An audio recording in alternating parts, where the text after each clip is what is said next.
Hingpit nang gipaubos sa COMELEC control ang tibuok lalawigan sa Negros Oriental sugod ni atong Biyernes. Samtang gikatakdang ipaubos usab sa full alert status ang Central Visayas duha ka adlaw sa dili pa ang eleksyon. Aniya ang report. Mao kini ang ipahibaw ni Attorney Leonel Marco Castillano, ang Direktor sa Commission on Elections, COMELEC Region 7. Sobay nini ang COMELEC na ang magbuod sa tanan nga kalihukan nga adunay kalambigitan sa piniliay din ubos sa ilang gahom ang mga law enforcement agency.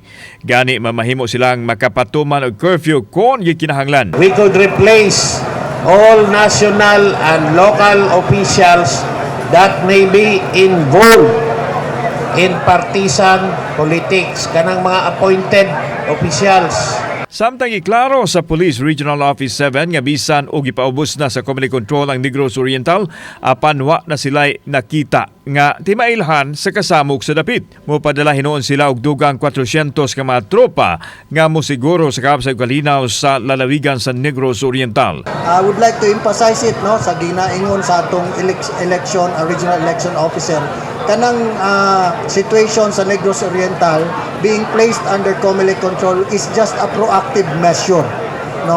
All indicators suggest that we will have a safe and secure election in Negros Oriental. Samtang gikarakdang ipaubos sa full alert ang tibuok Central Visayas, duha ka adlaw sa dili pa ang piniliay.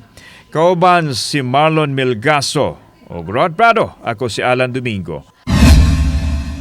Balitag Bisdak.